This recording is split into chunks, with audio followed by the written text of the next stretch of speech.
The morning sun filtered through the kitchen curtains of my modest ranch home on Elm Street as I carefully arranged fresh coffee and homemade blueberry muffins on the table. The familiar ritual had always brought me comfort, especially during the past 6 months since my son Bobby and his wife Ashley had moved in with me temporarily while they searched for their perfect home. I hummed softly as I set out 3 plates, the same mismatched china I'd collected over 30 years of raising Bobby alone after his father walked out when he was just 8 years old. The sound of Ashley's heels clicking against the hardwood floor announced her entrance into the kitchen. She appeared in the doorway wearing a designer pantsuit that probably cost more than my monthly grocery budget, her perfectly styled blonde hair catching the morning light. Her eyes swept over the kitchen with the same expression she'd worn for months, a mixture of polite tolerance and barely concealed disdain. "Good morning, sweetheart," I said warmly, gesturing toward the breakfast spread. "I made those blueberry muffins you mentioned liking. The recipe was my mother's." Ashley's smile was as thin as paper. "That's very thoughtful, Mrs. Thompson, but I actually grabbed a protein smoothie on my way to work yesterday. I'm trying to maintain my figure for the summer." She pulled out her phone, scrolling through what I assumed were more house listings. "Bobby should be down in a minute. We have 3 showings today." Before we jump back in, tell us where you're tuning in from, and if this story touches you, make sure you're subscribed, because tomorrow I've saved something extra special for you. I had worked double shifts at Maplewood General Hospital for over 25 years, my hands healing countless patients while my heart focused on one goal: keeping our little house and giving Bobby every opportunity I'd never had. The 200 square foot ranch wasn't much to look at, but every inch represented sacrifice. The kitchen where we'd done homework together at the scarred wooden table. The living room where we'd watched movies on countless Friday nights when other kids his age were out spending money we didn't have. The small backyard where I'd taught him to throw a baseball because his father wasn't there to do it. When Bobby graduated from college, debt-free, thanks to my careful saving and his partial scholarship, I thought the hardest days were behind us. He landed a good job selling insurance, met Ashley at a company networking event, and for the first time in decades, I allowed myself to dream about grandchildren playing in that same backyard where their father had learned to walk. The arrangement, for them to live with me temporarily, had seemed perfect 6 months ago. Bobby had explained that the housing market was competitive, and staying with me would allow them to save for a larger down payment. I'd been thrilled at the prospect of having family in the house again, of cooking for more than just myself, of feeling needed after decades of being the sole provider and protector. "Mom makes the best blueberry muffins in Ohio." Bobby's voice carried down the hallway as he approached the kitchen, his phone pressed to his ear. I know, Carol. We'll look at the Peterson place again, but honestly, we need something with more space and better bones." My son appeared in the doorway, tall and handsome in his navy suit, his dark hair styled perfectly for another day of sales calls. At 28, Bobby had inherited my stubborn streak and his father's easy charm, a combination that served him well in business, but sometimes made him forget where he came from. "Good morning, honey," I said, pouring his coffee exactly the way he'd preferred since high school. 2 sugars, splash of cream. "How did you sleep?" "The guest room mattress is starting to sag again," he replied without looking up from his phone. "Morning, babe," he added, kissing Ashley's cheek as she gathered her purse and laptop bag. "I was thinking we could look at that house on Maple Avenue again," Ashley said, her voice carrying the tone of someone accustomed to getting her way. "The one with the master suite and the walk-in closets. My parents said they'd help with the down payment if we find something appropriate." Bobby nodded enthusiastically. "The 4-bedroom colonial? That place has real potential. Good bones, established neighborhood, room to grow." I felt something twist in my chest as I listened to them discuss their future home. Room to grow. The implication hung in the air like smoke. Our current arrangement was temporary, a stepping stone to something better, something more worthy of their aspirations. Have you given any more thought to the timeline? I asked carefully, refilling Bobby's coffee cup. I don't mind having you here, of course, but I know you're eager to start your own traditions. Ashley and Bobby exchanged a look that I'd learned to recognize over the past month. It was the same expression they wore when discussing restaurants that didn't meet their standards or social events that weren't quite prestigious enough for their carefully cultivated image. Actually, Mom, we wanted to talk to you about that, Bobby said, settling into his chair but avoiding eye contact. Ashley's parents are coming to visit next weekend, and we were wondering if maybe you could stay at Aunt Linda's for a few days. The request hit me like a physical blow. Stay at Linda's? Why would I need to leave my own home? Ashley's cheeks flushed pink, but her voice remained steady. It's not that we don't appreciate everything you've done, Mrs. Thompson. It's just that this house is. Well, it's quite small for entertaining. My parents are used to a certain standard, and we want to make a good impression. A certain standard? I repeated, my voice barely above a whisper. Bobby leaned forward, his expression taking on the practiced sincerity he used with difficult clients. What Ashley means is that her family comes from a different background. Her father is a partner at a law firm in Columbus, and her mother sits on several charity boards. They're not snobs or anything, but they have expectations. I looked around my kitchen, seeing it suddenly through their eyes. The appliances were older but well-maintained. The countertops showed wear but were spotlessly clean. The wallpaper, chosen carefully 15 years ago when I could finally afford to redecorate, now seemed dated and provincial. This house has been our home for 20 years, I said quietly. It's where you learned to ride a bike, where we celebrated every birthday and graduation. I worked myself to exhaustion to keep this roof over our heads. And we're grateful for that, Ashley interjected quickly. But Bobby and I are building our future together, and we need space that reflects our goals and aspirations. Your house is lovely for what it is, but it's not really suitable for the life we're trying to create. The word struck me like ice water. Not suitable. The life we're trying to create. As if the life we'd already created here. The memories, embedded in every corner of this house, meant nothing. Bobby reached across the table and patted my hand with the same gesture he'd used as a child when he wanted something. Look, Mom, once we find our place, you'll always be welcome. We'll have you over for holidays and family dinners. But right now, we need to focus on finding a home that works for our situation. Your situation, I repeated flatly. Our future, Ashley corrected, her patience beginning to show cracks. Bobby and I want to start a family soon, and we need space for children, for entertaining, for building the kind of life where we can contribute to the community and make connections that will benefit everyone. I stared at my daughter-in-law, this polished young woman who spoke about my son's future as if it were a business plan to be optimized. And you don't think that can happen here? Bobby sighed, the sound heavy with frustration. Mom, be realistic. This house is 1,200 square feet with 1.5 bathrooms. Preparing and narrating this story took us a lot of time, so if you are enjoying it, subscribe to our channel. It means a lot to us. Now back to the story. Ashley can barely fit her wardrobe in the guest room closet. When her parents visit, where exactly would they sleep? On the pull-out couch in the living room? That pull-out couch is where you slept every Christmas morning until you were 16. I reminded him. You never seemed to mind it then. That was different, he said dismissively. I was a kid. We're adults now with adult responsibilities and expectations to meet. Ashley stood abruptly, smoothing her skirt with practiced efficiency. I should get going. I have a conference call with a client in 20 minutes. She gathered her things, then paused at the kitchen door. Mrs. Thompson, I hope you understand that this isn't personal. Bobby and I simply have different needs and standards than what this house can provide.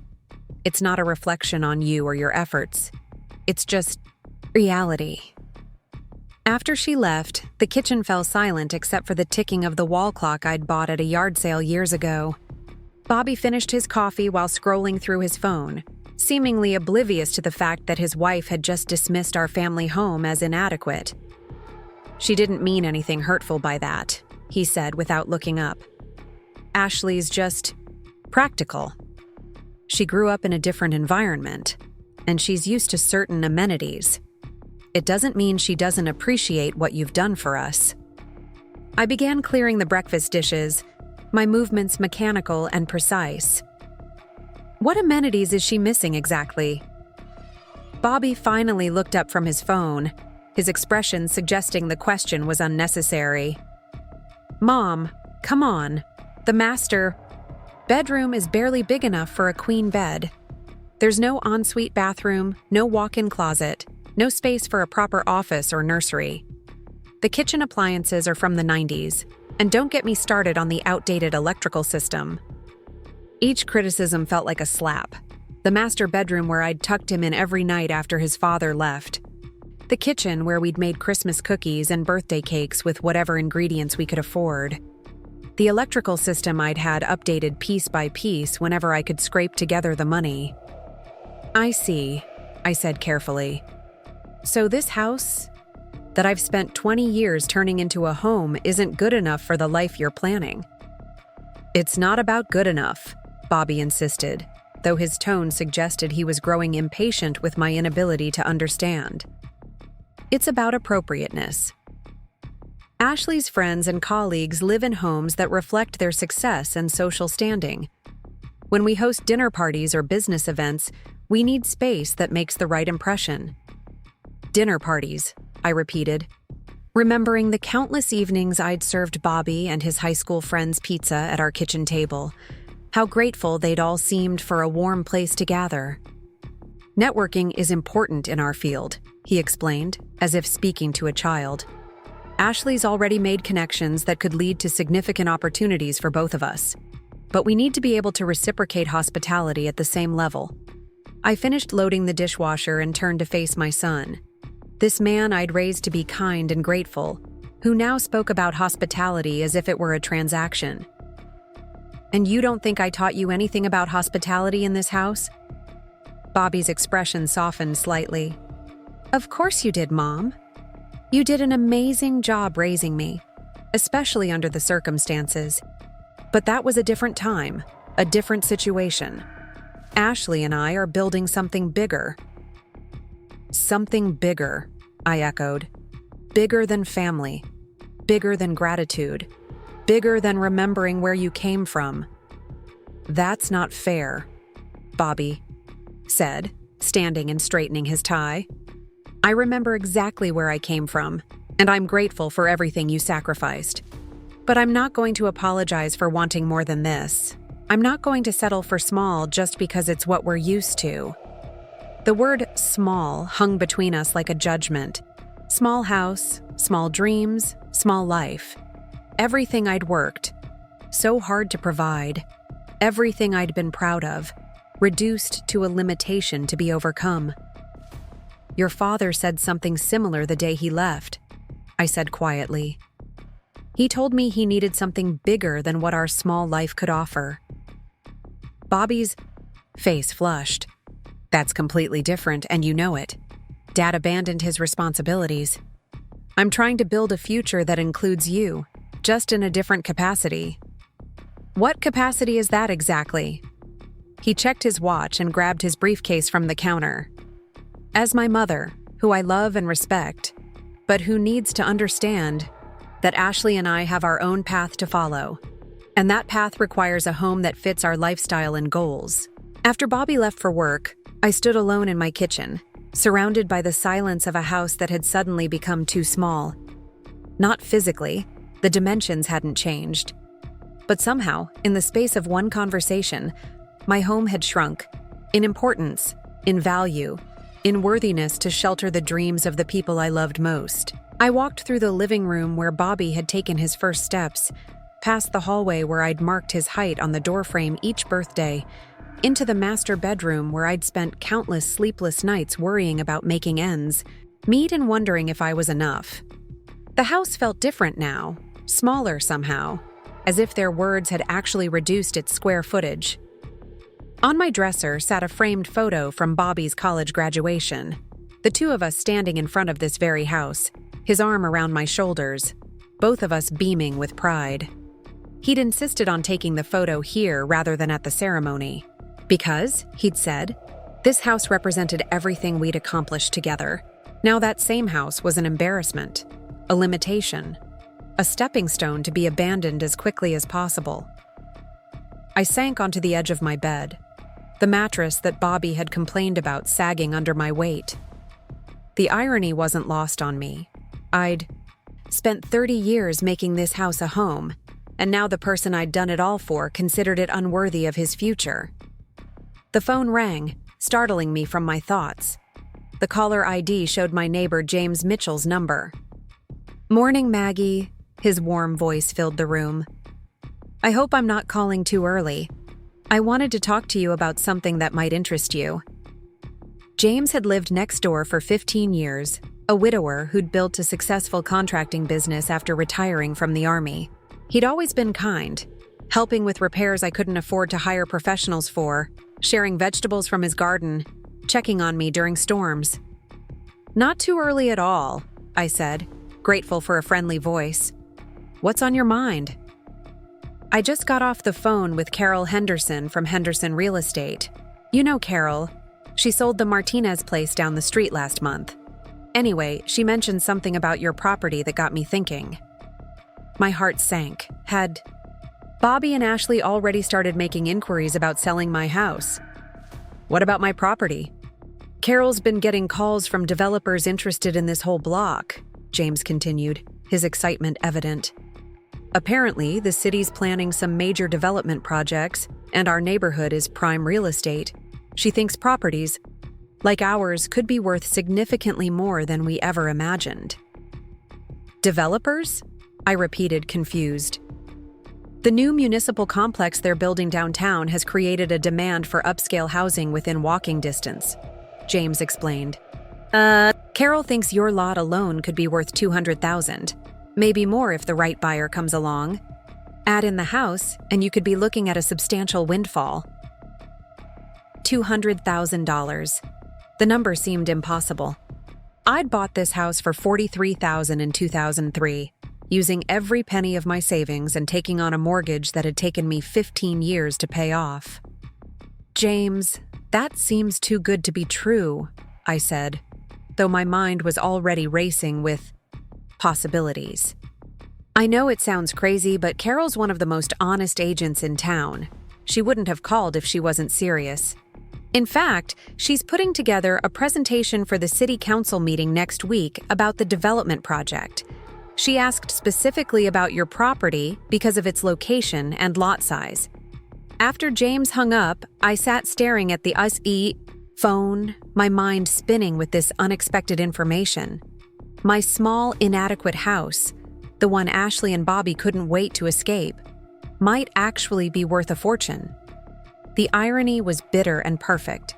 Just as my son was telling me our home wasn't good enough for his future, someone else was suggesting it might be the key to mine. I thought about Ashley's words that morning, about different standards and expectations, about Bobby's embarrassment over the size of our bedrooms and the age of our appliances, about their desperate need to escape to something bigger, better, more appropriate for the life they were trying to create. Maybe it was time to give them exactly what they wanted. Maybe it was time to make sure my house really was too small for them. But not in the way they expected. The next morning, I found myself standing in my backyard with a cup of coffee, studying the property with new eyes. The half-acre lot stretched back further than most in the neighborhood, bordered by mature oak trees that provided natural privacy. James had mentioned lot size as one of the factors that made my property attractive to developers, and for the first time in years, I tried to see my home through someone else's perspective, not as the modest shelter I'd struggled to maintain, but as a valuable piece of real estate. The sound of Ashley's voice drifted through the open kitchen window, sharp and impatient as she spoke on the phone. "Mother, I understand your concerns, but I assure you the accommodations will be adequate. It's only for 3 nights, and Bobby and I will make sure everything is perfect for your visit. Adequate. The word stung even through the glass. I moved closer to the window, not quite eavesdropping, but unable to avoid overhearing the conversation that was clearly about me and my home. No, there isn't a guest suite, Ashley continued, her tone growing more strained. Mrs. Thompson will be staying elsewhere during your visit, so you and Daddy will have privacy in the main bedroom. Yes, I know it's not what you're used to, but it's temporary until we find our own place. I gripped my coffee mug tighter, feeling heat rise in my chest that had nothing to do with the morning sun. Ashley was arranging for me to be displaced from my own bedroom, my own home, so her parents wouldn't have to endure the indignity of staying in our guest room. The bathroom situation is a bit tight, Ashley admitted, lowering her voice as if this were a shameful secret. There's only one full bath upstairs and a powder room downstairs. I've already spoken to Bobby about upgrading the fixtures and maybe adding some nicer towels and amenities. She was planning to redecorate my bathroom for her parents' 3-day visit. Without asking. Without even mentioning it to me. I know it's not the Ritz-Carlton, Mother, but we're making the best of our circumstances. Once Bobby's career really takes off and we find a proper home, these kinds of compromises won't be necessary anymore. Compromises. My home had become a compromise to be endured, a source of embarrassment that required apologies and explanations. I walked back into the house just as Ashley ended her call, her face flushed with what I now recognized as chronic frustration with our living situation. "Good morning, dear," I said pleasantly, though my voice carried an edge I hadn't intended. "Planning some changes to the house?" Ashley startled, clearly not realizing I'd been within earshot. "Oh, Mrs. Thompson, I was just talking to my mother about their visit next weekend. I hope you don't mind, but I thought we might freshen up the bathroom a bit. Nothing major, just some new towels and maybe a nicer shower curtain." "And where exactly am I supposed to stay during this freshening up period?" I asked, setting my mug on the counter with perhaps more force than necessary. "Bobby and I discussed it, and we thought you might enjoy a little getaway. Maybe that bed and breakfast. Over in Cedar Falls you've mentioned liking. We'd be happy to cover the cost, of course." Of course. They'd be happy to pay to have me removed from my own home so they could play house for Ashley's parents. The generosity was overwhelming. "How thoughtful," I said dryly. "And after your parents leave? Will I be welcome to return to my own bedroom? Or should I plan on making the bed and breakfast a permanent arrangement?" Ashley's cheeks reddened. "Mrs. Thompson, I think you're misunderstanding our intentions. We're not trying to push you out. We're just trying to make a good impression on my family." "By hiding me," I stated flatly. "By giving everyone space to be comfortable," she corrected, though her voice lacked conviction. "My parents are important. Business connections for Bobby. My father's law firm handles corporate accounts that could benefit Bobby's insurance practice. These relationships matter for our future. Our future. Always our future.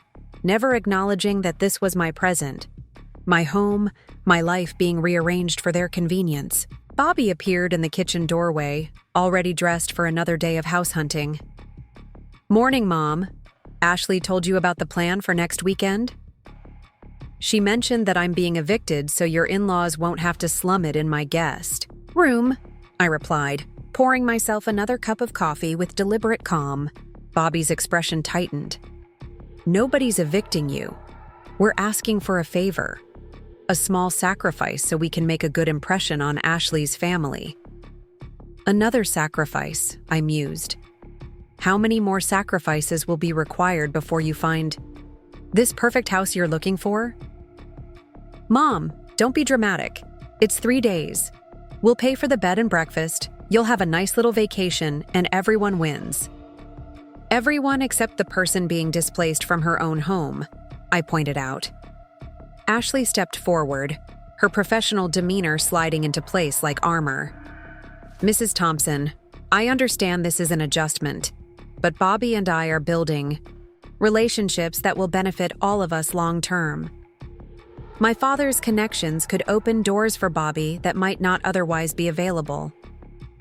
And my presence would somehow damage these opportunities?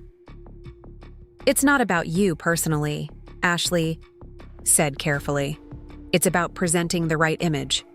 My parents move in circles where appearances matter, where the right address and the right presentation can make the difference between success and mediocrity. And my address is wrong? Bobby sighed heavily, the sound of a man losing patience with an unreasonable child. Mom, your address is fine for what it is, but it's not the kind of place where Ashley's parents expect their daughter to be living. They've worked hard to provide her with certain advantages, and they want to see that she's continuing to move upward. Upward from what exactly? From this. Ashley gestured around the kitchen with barely concealed disdain. From small town? Working class limitations. From making do with less instead of striving for more. The words hit like physical blows. Working class limitations. Making do with less. Everything I'd been proud of. Everything I'd worked so hard to provide. Reduced to something to be escaped and left behind. I see, I said quietly. So the 30 years I spent working double shifts to keep this roof over our heads, to make... Sure, Bobby had everything he needed. That was just making do with less. That's not what I meant. Ashley backpedaled quickly, but the damage was done. Actually, I think that's exactly what you meant, I replied. You meant that my life, my work, my sacrifices represent everything you're trying to rise above. Bobby moved between us, clearly uncomfortable with the direction of the conversation. Mom, nobody's attacking your sacrifices. We're grateful for everything you did. But gratitude doesn't mean we have to be satisfied with the same limitations you accepted. Limitations I accepted? My voice rose despite my efforts to stay calm. I didn't accept limitations, Bobby. I worked within the constraints of reality. I did what I had to do to provide for my child with the resources I had available. And now we have more resources, he said, as if this explained everything. We have opportunities you didn't have. We can choose better. Better than what? Better than this house where you were loved and cared for? Better than the neighborhood where you learned to ride a bike and made your first friends? Better than the mother who gave up everything to make sure you had chances she never got? Better than settling, Ashley interjected, her patience finally snapping. Better than accepting that small and limited and making do is enough. Better than convincing ourselves that struggle and sacrifice are virtues instead of circumstances to be overcome. The kitchen fell silent, except for the humming of the refrigerator and the distant sound of traffic on Elm Street. In that silence, I felt something shift inside me, a recognition that the gulf between us had grown too wide to bridge with understanding or compromise. I think, I said carefully, that it's time for me to make some calls of my own. After Bobby and Ashley left for their day of house hunting, I sat at my kitchen table with the phone number James had given me for Carol Henderson. The business card was crisp and professional, with a photo of a smiling woman in her 40s, and the tagline, "Turning Dreams into Addresses." Carol answered on the second ring, her voice warm and energetic. "Henderson Real Estate, this is Carol." "Mrs. Henderson, this is Margaret Thompson on Elm Street. My neighbor, James Mitchell, suggested I call you about some development interest in our neighborhood." "Mrs. Thompson?" "Yes, James mentioned he might be talking to you. I'm so glad you called. Do you have a few minutes to discuss what we've been hearing from the City Planning Committee?" I settled back in my chair, notepad and pen ready. "I have all the time in the world." "Wonderful. Let me start by explaining what's happening with the Municipal Complex project.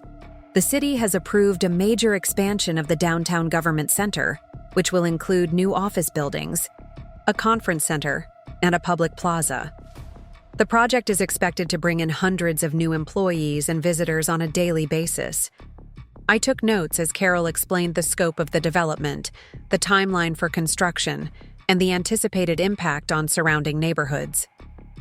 The interesting thing for property owners in your area, Carol continued, is that the city, planners specifically identified the residential blocks between downtown and the new complex as prime candidates for upscale housing development. Your neighborhood has the perfect combination of proximity to downtown, mature trees, and larger lot sizes. Larger lot sizes? I asked, thinking of Ashley's complaints about our cramped living space. Absolutely. Most of the houses in your area sit on lots that are significantly bigger than current suburban developments. Developers are specifically looking for properties where they can either renovate existing homes into luxury residences or tear down and build custom houses that appeal to the professional class who will be working in the new municipal complex. Tear down and build custom houses. The phrase sent a chill through me, followed immediately by a spark of something that might have been inspiration. What kind of values are we talking about? I asked, trying to keep my voice casual. Well, that depends on several factors, but I can tell you that the Martinez property down the street just sold for $230,000, and that was without any of the development buzz we're seeing now. Your lot is larger than theirs, and your house is in better condition. $230,000. The number was almost incomprehensible. I'd bought this house for $43,000 20 years ago, and I'd thought I was overpaying at the time. Mrs. Thompson, would you be interested in having me come by for an informal assessment? No obligation, of course, but I'd love to see your property and give you a better idea of what we might be looking at in terms of market value. I found myself nodding, even though she couldn't see me. Yes, I think I'd like that very much. Excellent. I have some time this afternoon if that works for you. Say around 2 o'clock? After I hung up with Carol, I walked through my house again. But this time I wasn't seeing it through Ashley's critical eyes or Bobby's embarrassed perspective. I was seeing it as Carol might, as a property with potential, as an asset with value, as something worth more than anyone had imagined. The irony was delicious. While my son and daughter-in-law were running around town looking for a house big enough and impressive enough for their elevated lifestyle, they were living in a property that might be worth more than anything they could afford on their current salaries. I spent the morning doing something I hadn't done in months. I cleaned and organized with purpose, not out of obligation or the desperate hope of making Ashley more comfortable, but because I wanted to see my home at its best. I polished the hardwood floors Bobby had complained about, arranged fresh flowers in the living room where Ashley felt cramped, and made sure every window sparkled to show off the mature trees and spacious backyard that apparently made my property so desirable. At exactly 2 o'clock, a silver sedan pulled into my driveway, and Carol Henderson emerged carrying a leather portfolio and wearing a confident smile. She was younger than I'd expected, probably in her early 40s, with the kind of professional polish that came from success in a competitive field. "Mrs. Thompson, what a pleasure to meet you," she said, extending her hand with genuine warmth. James was right. This is a beautiful property. I led her through the house, watching as she made notes and took measurements, asking questions about updates and improvements I'd made over the years. She was particularly interested in the kitchen renovation I'd completed 5 years ago, and the new roof I'd installed just 2 years ago. "You've maintained this place beautifully," Carol observed as we walked through the backyard. "The mature landscaping alone adds significant value, and this lot size is exactly what developers are looking for." "Developers?" I asked, though I already knew the answer. "Oh, yes. I've had 3 different development companies asking me to identify properties exactly like this one. Large lots in established neighborhoods with good bones and proximity to the new downtown complex. Your house would be perfect for either a luxury renovation or a custom rebuild." We stood in my backyard, looking back at the house that Ashley had declared too small and inadequate. From this angle, with the afternoon sun highlighting the architectural details and the mature oak trees framing the structure, it looked substantial and welcoming, like a home that had been loved and cared for. "What kind of numbers are we looking at?" I asked directly. Carol consulted her notes and smiled. Based on recent sales and current market conditions, I'd estimate your property value at somewhere between $260,000 and $300,000. Possibly more if we get multiple developers interested in a bidding situation. $300,000 for my small, inadequate, too cramped for entertaining house. Mrs. Thompson, I hope you don't mind me asking, but are you considering selling? Because if you are, I think we could generate significant interest very quickly. I looked at my house, thinking about Bobby's embarrassment and Ashley's disdain, about being asked to leave my own home so they could impress her parents, about being treated like an inconvenience in the place I'd worked 30 years to maintain. I might be, I said slowly, but I'd want to be very strategic about the timing and the approach. Carol's eyes lit up with professional interest. What did you have in mind? I think, I said, the plan forming as I spoke, that I'd like to explore my options before making any decisions, but I'd also like to understand exactly what those options might be worth. That evening, Bobby and Ashley returned from their house hunting expedition looking frustrated and defeated. They'd apparently looked at 6 different properties, none of which met their exacting standards for size, location, and price. Everything decent is either too expensive or too far from downtown, Bobby complained, sinking into the living room couch with a heavy sigh. The houses in our price range are barely bigger than this place, and the ones with real space are way out of our budget. The Peterson house on Maple Avenue is still available, Ashley said, though her tone suggested this wasn't ideal news. But they're asking $320,000, which is more than we wanted to spend. $320,000, I repeated, sitting in my armchair with a cup of tea. That seems like a lot for this area. It is a lot, Bobby agreed. But it's a 4-bedroom colonial with a 2-car garage and a master suite. The kind of house where we could actually entertain and have guests without feeling embarrassed. Embarrassed, I mused. About what exactly? Ashley shot Bobby a warning look, but he was too tired and frustrated to pick up on her subtle communication. About having to explain why we're living in a house that looks like we can't afford anything better, he said bluntly.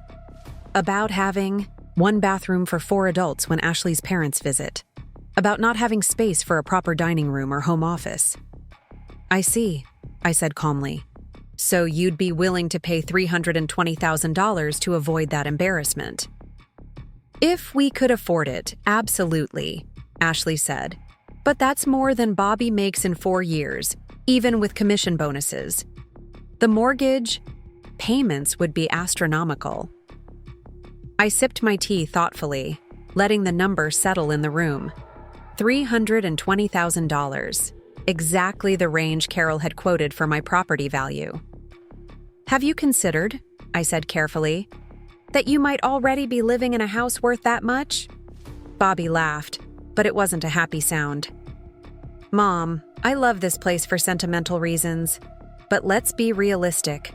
This house might be worth $90,000, maybe $100 on a good day. It's not in the same league as the Peterson place. What makes you so certain about that? Because I know real estate, he said with the confidence of someone who'd been looking at houses for 6 months. I know square footage and lot values and neighborhood comparisons. This house is nice. Enough, but it's not valuable. Not in any meaningful financial sense. Ashley nodded in agreement. Bobby's done extensive research on property values in this area. We're not being cruel, Mrs. Thompson. We're being honest about market realities. I stood up and walked to the kitchen counter where I'd left Carol's business card and preliminary assessment notes. That's interesting, I said, returning to the living room with the paperwork. Because I had a real estate professional look at this property today, and her assessment was quite different from yours. Bobby's expression shifted from tired frustration to sharp attention. What real estate professional? Carol Henderson. From Henderson Real Estate. She specializes in this neighborhood and has been tracking the development projects downtown. Ashley leaned forward, her business instincts clearly engaged. What kind of assessment? I handed them Carol's preliminary notes, watching their faces as they read the property value estimates and development potential information. This can't be right, Bobby said, his voice hollow with shock. 260 to 300,000 for this house? According to Carol, it's not really about the house, I explained, settling back into my chair. It's about the lot size, the location, and the development potential. Apparently, properties like this one are exactly what developers are looking for. Ashley's face had gone pale as she read through the documentation. Mrs. Thompson, this assessment suggests your property is worth as much as the Peterson house we were looking at. More, actually, if Carol's higher estimate is accurate. Bobby stared at the papers in his hands, as if they were written in a foreign language. I don't understand. How is this possible? This house is small and outdated. The Peterson place is completely renovated with modern amenities.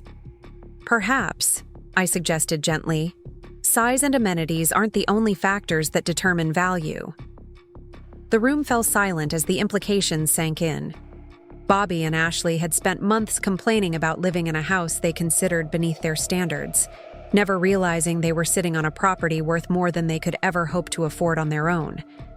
Mom, Bobby said slowly, are you thinking about selling? I looked at my son, this man I'd raised to be grateful and kind, who'd somehow grown into someone who saw my life's work as an embarrassment to be overcome. I thought about Ashley's dismissive comments about working-class limitations and making do with less. I thought about being asked to leave my own home so they could impress her parents. I'm thinking, I said carefully, about exploring my options. The tension in our house over the next few days was thick enough to cut with a knife. Bobby and Ashley moved around me with a new wariness, as if I'd suddenly become unpredictable. They spoke in hushed tones when they thought I couldn't hear, their conversations peppered with words like market value and development potential. And what does this mean for us? What it meant, I was beginning to realize, was that the balance of power in our little arrangement had shifted dramatically. For months, I'd been the one making accommodations, accepting dismissive comments about my home, and agreeing to be displaced for their convenience. Now, suddenly, they were living in a property that represented more wealth than they could accumulate in years of hard work. Thursday morning brought an unexpected visitor. I was tending to my flower beds when a black BMW pulled into my driveway, and a distinguished man in an expensive suit emerged carrying a briefcase and what appeared to be architectural plans. Mrs. Thompson? He called, approaching with the confident stride of someone accustomed to getting what he wanted. I'm Richard Carlisle from Carlisle Development Group. I understand you might be interested in discussing your property. I straightened up, brushing soil from my gardening gloves. I'm not sure what you've heard, Mr. Carlisle, but I haven't made any decisions about selling. Of course not, he said smoothly, but I hoped we might have a conversation about possibilities. Your property has some very unique characteristics that make it extremely attractive for a project we're developing. I invited him onto my front porch, curious despite myself. Richard Carlisle was probably in his 60s, with silver hair and the kind of polished confidence that came from decades of successful business dealings. Mrs. Thompson, I'll be direct with you, he said, settling into one of my wicker porch chairs. We're developing a luxury residential community called Maplewood Estates, targeted at the professional class who'll be working in the new municipal complex. Your property sits at what will be the heart of this development.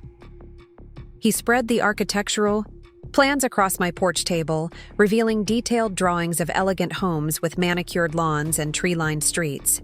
These homes will start at $400,000 and go up to $600,000, Richard continued.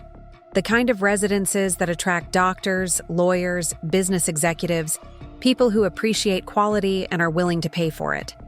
I studied the plans, noting how the proposed development would transform our quiet neighborhood into something that looked more like a country club than a working-class community. What exactly are you proposing, Mr. Carlyle? We'd like to purchase your property as the cornerstone of the development. Given its size and location, we're prepared to offer $350,000, with the possibility of going higher if necessary. $350,000. The number hung in the air like a promise and a threat simultaneously. That's a very generous offer, I said carefully. But this has been my home for 20 years. I'm not sure I'm ready to just walk away from it. Richard leaned forward, his expression earnest. Mrs. Thompson, I understand this is an emotional decision, but let me paint a picture for you. This neighborhood is going to change whether you participate or not.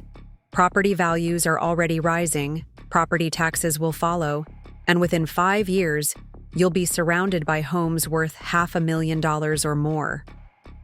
He gestured toward the houses on either side of mine. Your neighbors are going to face the same decisions. They can either be part of the transformation and benefit from it, or they can try to resist it and watch their quality of life deteriorate as they're priced out by taxes and surrounded by construction. It was a compelling argument, delivered with the practiced ease of someone who'd made it many times before. What would happen to my house? I asked. Unfortunately, the existing structure wouldn't fit with our development standards, Richard admitted. We'd need to demolish it and build something more in keeping with the luxury market we're targeting. Demolish it.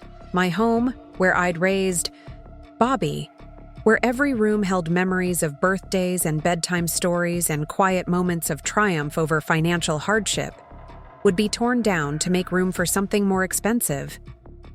I'll need time to think about this, I said. Of course, but Mrs. Thompson, I should mention that timing is crucial. We're hoping to begin the development phase within 6 months, and we need to secure the key properties soon. This offer won't remain on the table indefinitely. After Richard left, I sat on my porch looking at my house with new eyes. Was I being sentimental to the point of foolishness? Was clinging to this place just another form of the making do, with less mentality that Ashley found so limiting? I was still contemplating these questions when Bobby's car pulled into the driveway that evening. But instead of just Bobby and Ashley, a second car followed. A sleek Mercedes that I didn't recognize. Ashley emerged from Bobby's car looking more animated than I'd seen her in weeks, practically bouncing with excitement as she hurried toward the house. From the Mercedes came a well-dressed couple in their 50s, the woman carrying a designer handbag that probably cost more than my monthly pension. Mom, Bobby called as they approached the porch. I want you to meet Ashley's parents. This is Patricia and William Morrison. Patricia Morrison was an elegant woman with perfectly styled gray hair and the kind of understated jewelry that screamed money. William was tall and distinguished, with the confident bearing of someone accustomed to being the most important person in any room. Mrs. Thompson, Patricia said, extending a manicured hand. What a pleasure to finally meet. You. Ashley has told us so much about you. I wondered what exactly Ashley had told them, given her recent comments about working-class limitations and the need to rise above my small life. The pleasure is mine, I replied, shaking hands with both parents. Would you like to come in for coffee? That would be lovely, William said, though his eyes were already assessing my property with the calculating gaze of someone who evaluated real estate for a living. As we settled in my living room, Ashley was practically vibrating with excitement.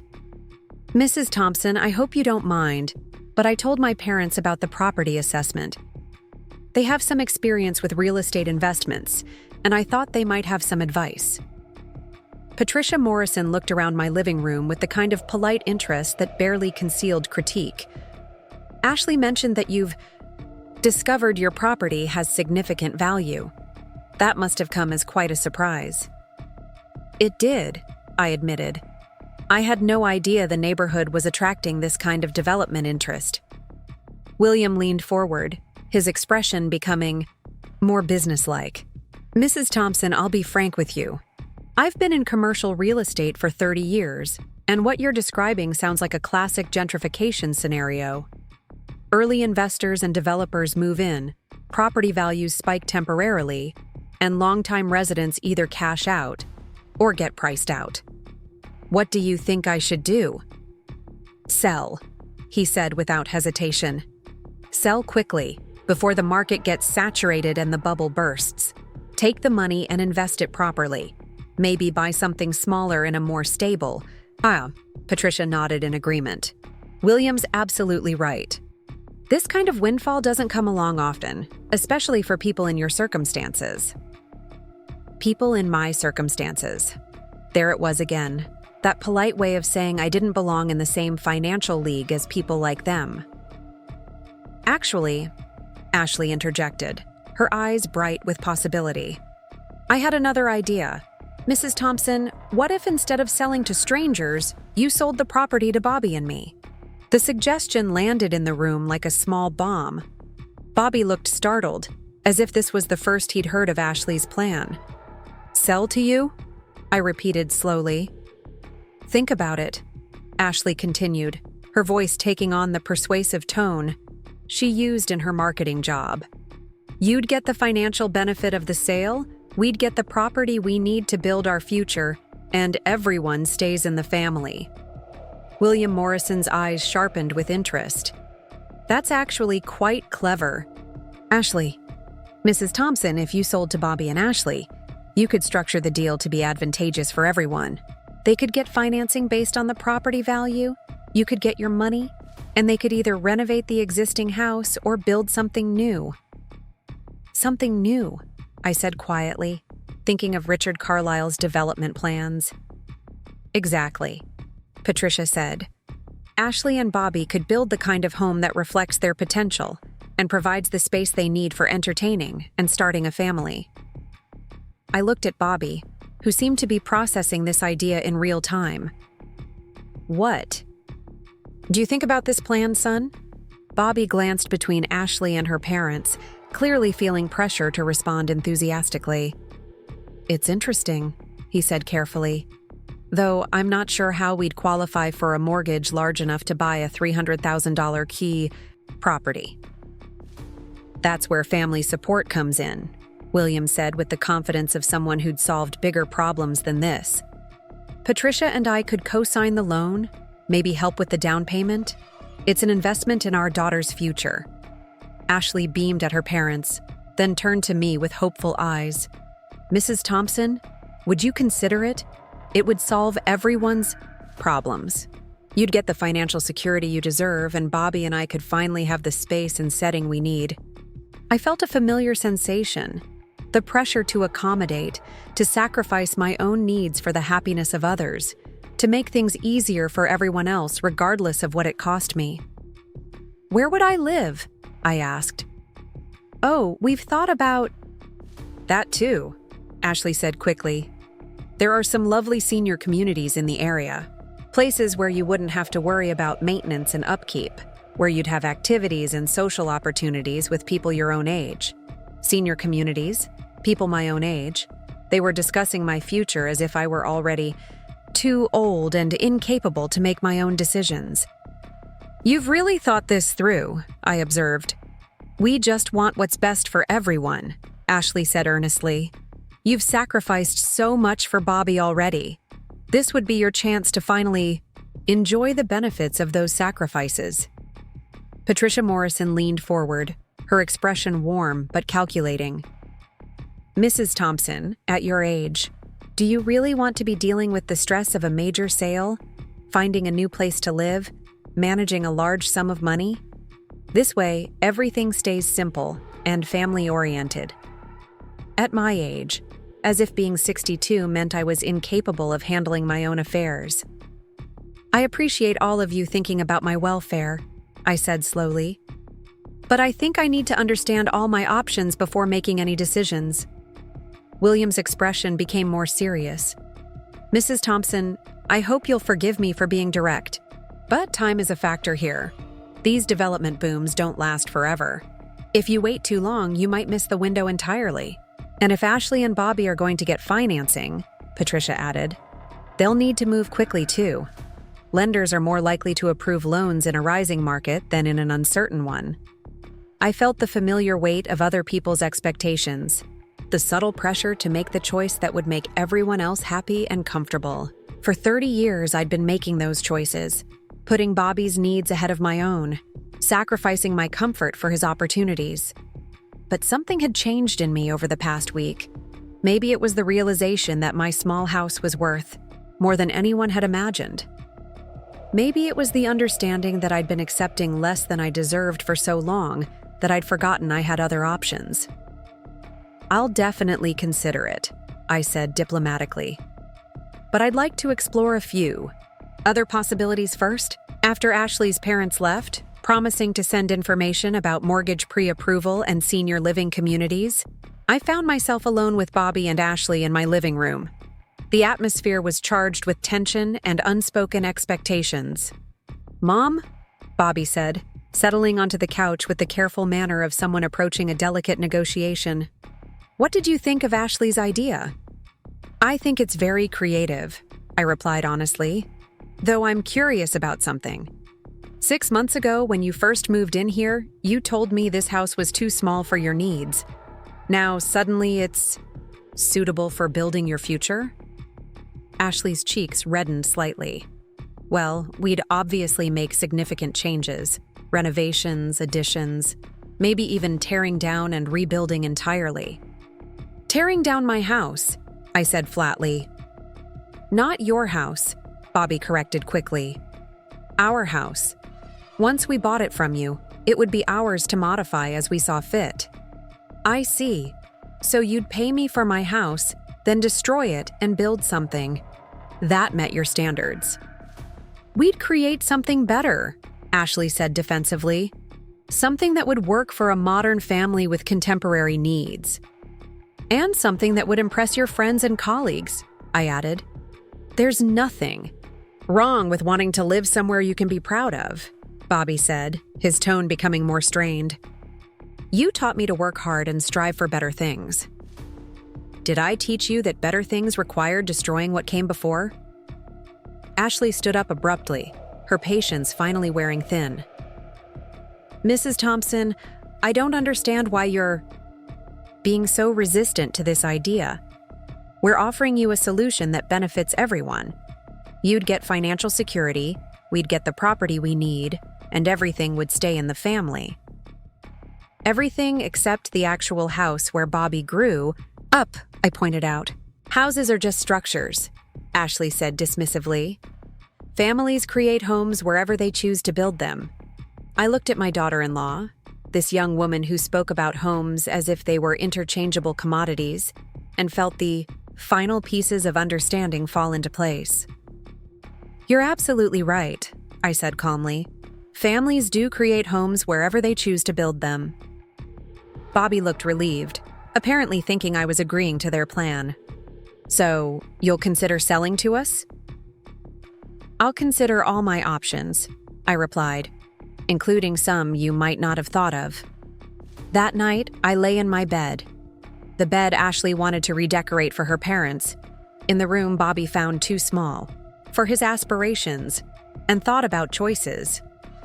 For 30 years, my choices had been constrained by limited resources and unlimited love for my son. I'd chosen his education over my comfort, his opportunities over my own dreams, his happiness over my own needs. But now, for the first time in decades, I had options. Real options, with real value, that could take my life in directions I'd never imagined possible. The question was no longer what I could afford to give up for Bobby's sake. The question was what I could afford to give myself for my own. Friday morning brought another revelation that would change everything. I was having coffee on my porch when James Mitchell came over with his newspaper and a concerned expression. "Maggie, you need to see this," he said, handing me the Maplewood Gazette folded to the local news section. The headline read, "City. Council approves Elm Street development zone."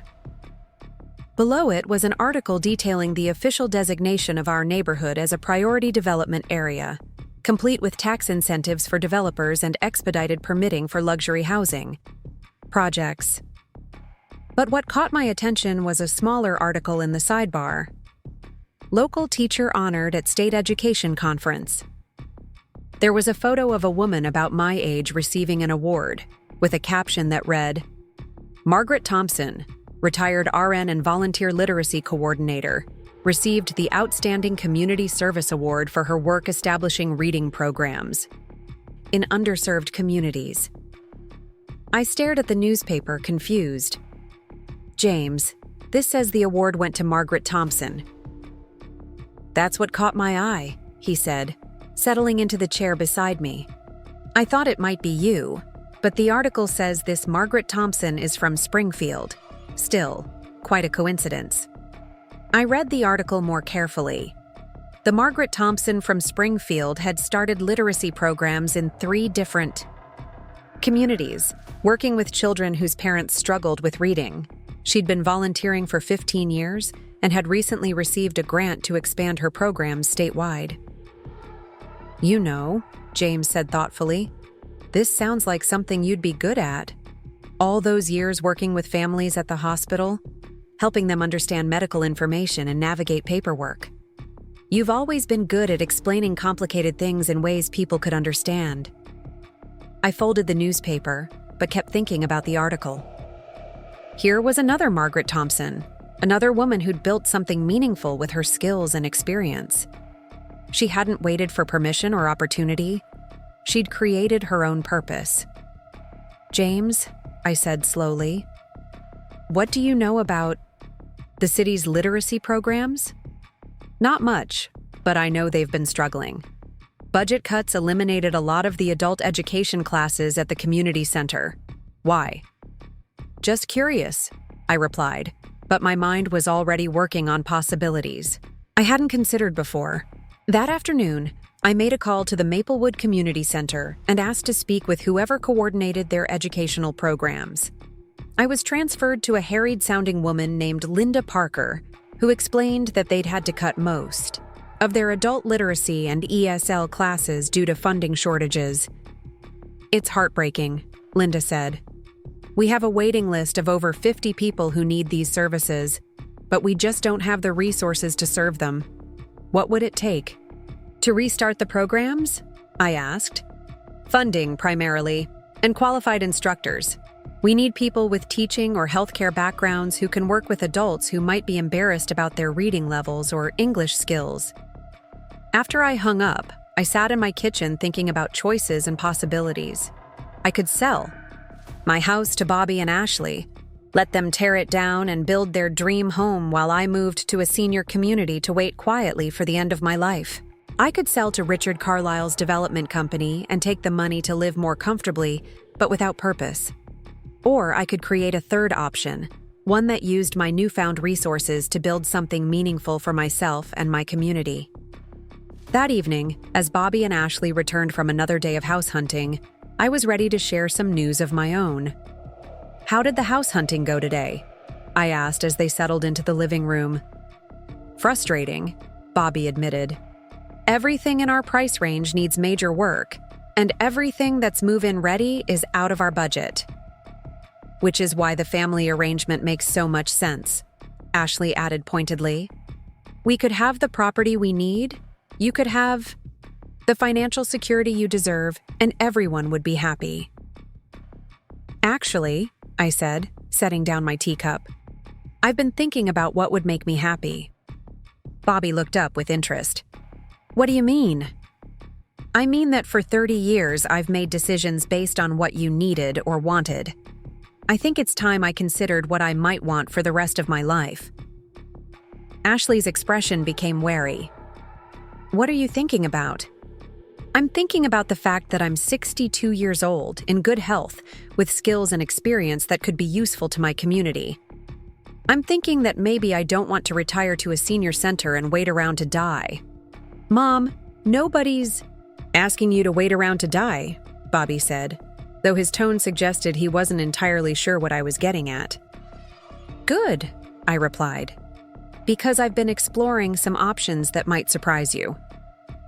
The next morning, I woke up with a clarity I hadn't felt in months.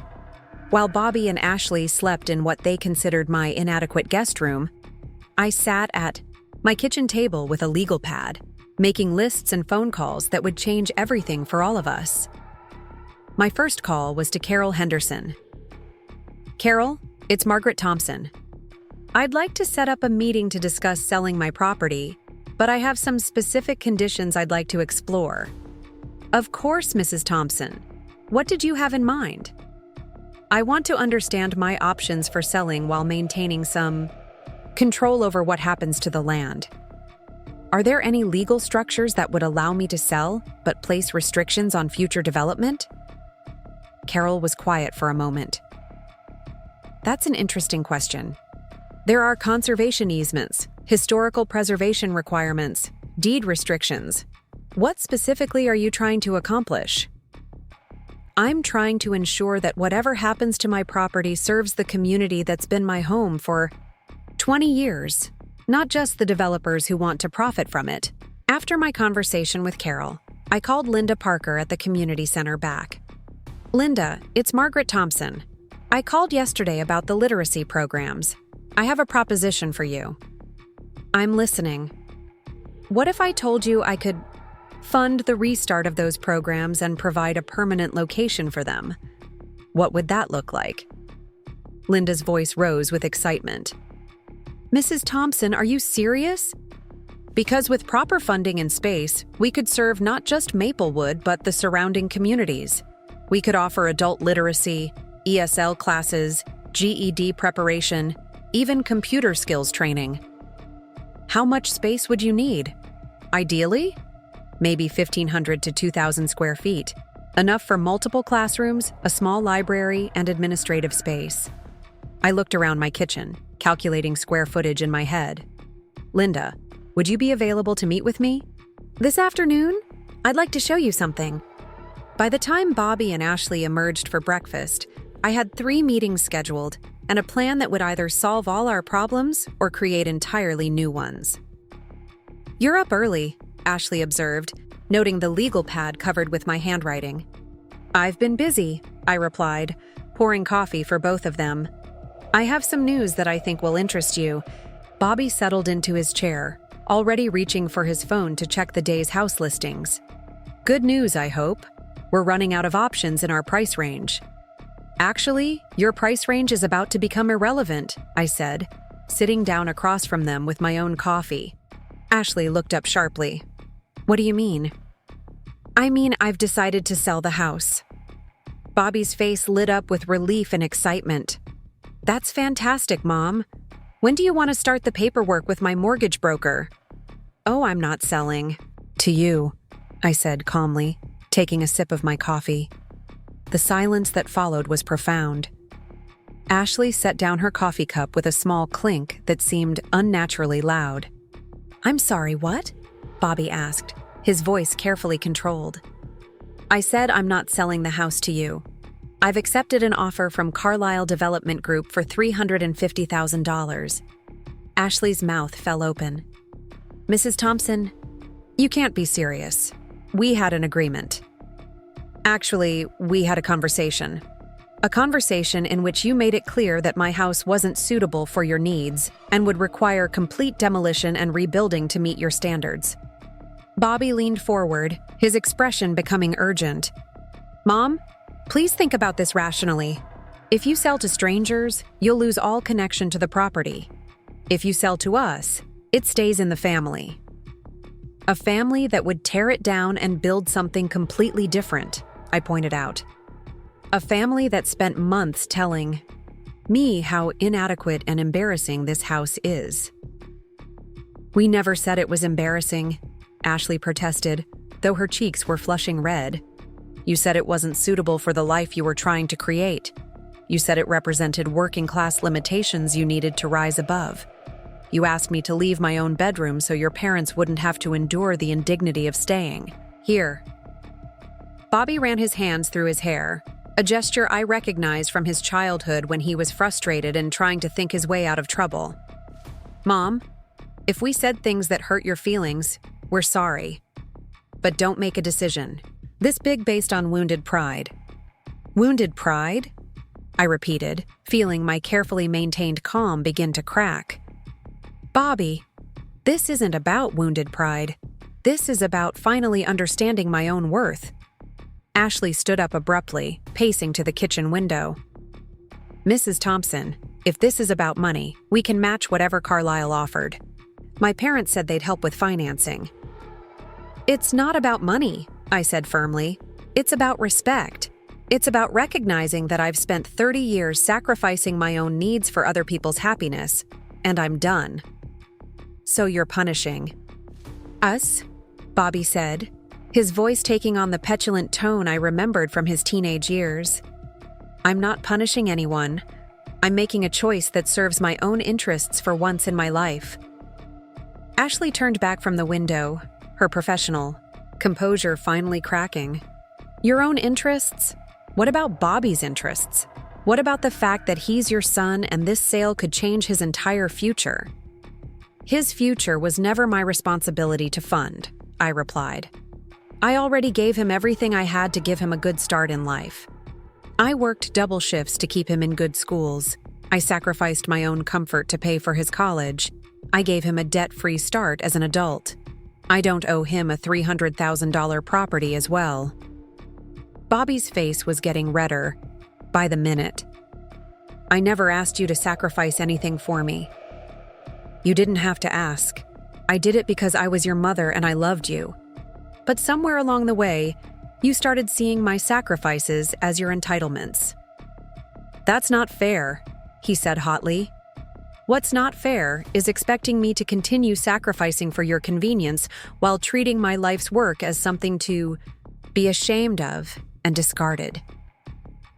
Ashley moved back to the table, her hands pressed flat on the surface as she leaned toward me. Mrs. Thompson, please listen to me. Bobby and I made mistakes. We said things we shouldn't have said. But we can work through this as a family. Can we? I asked.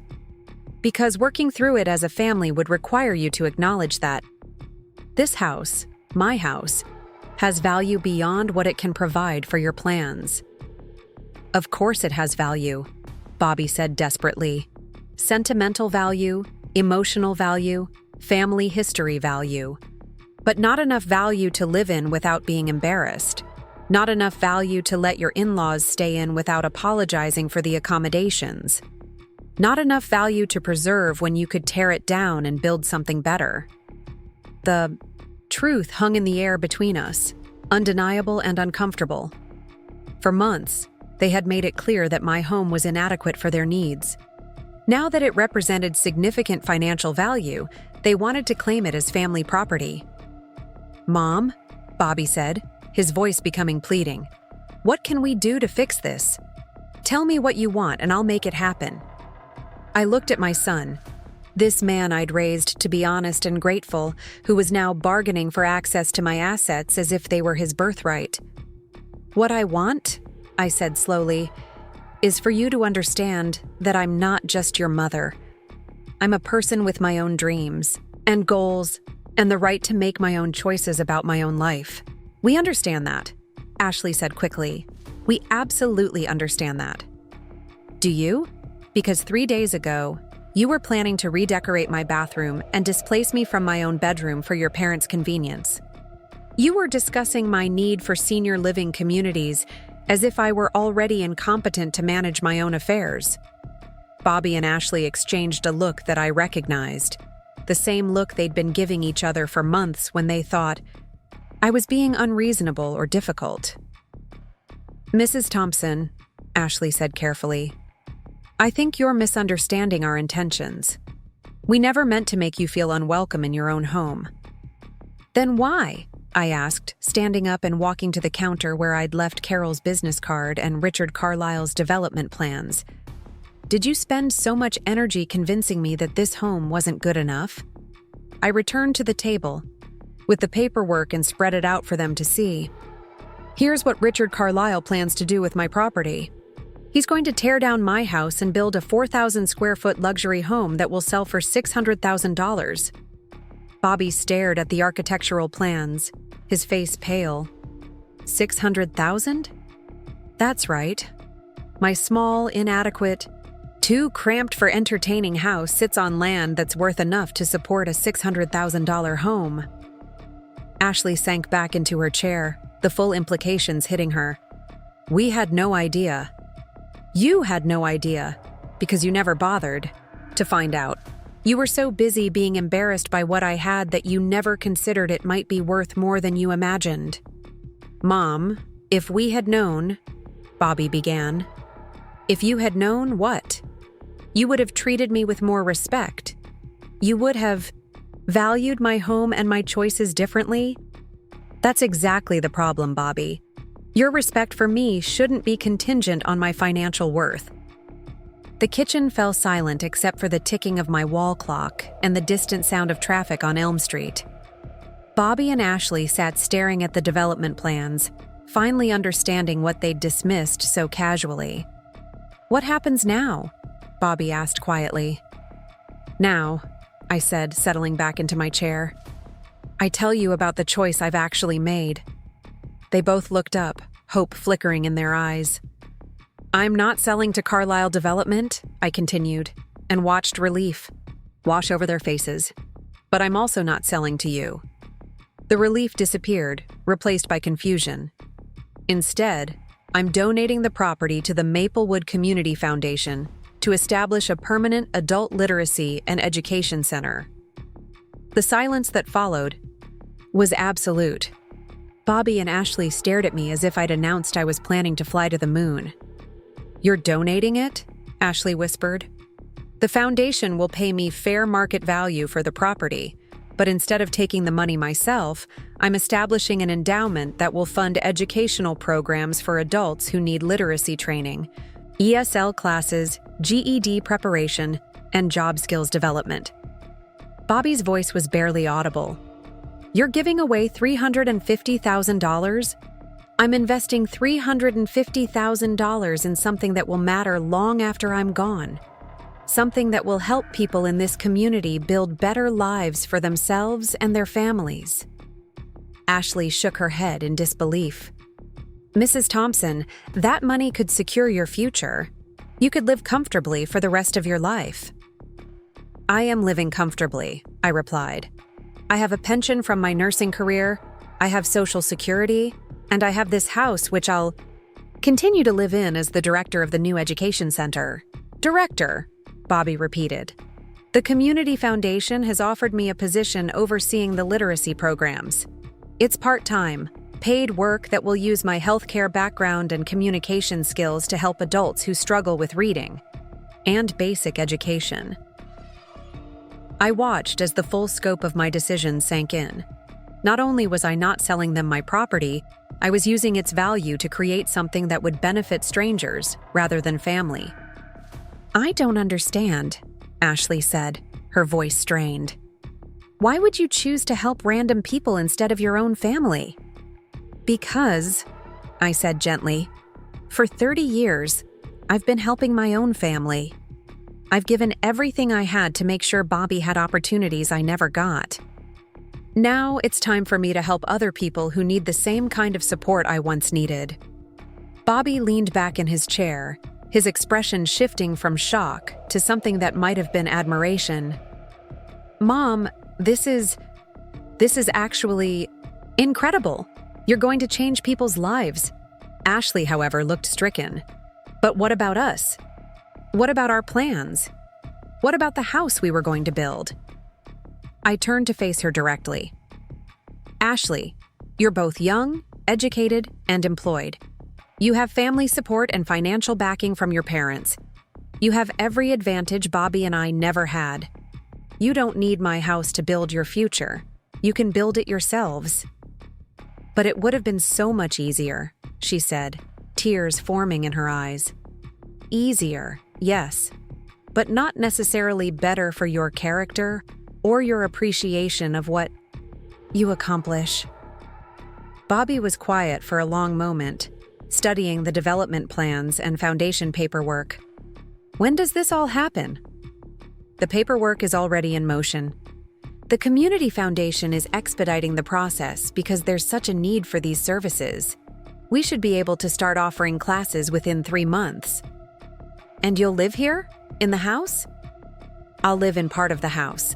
The foundation is renovating the main floor to create classroom and office space, but the upstairs will remain my private residence. Ashley wiped her eyes with a napkin.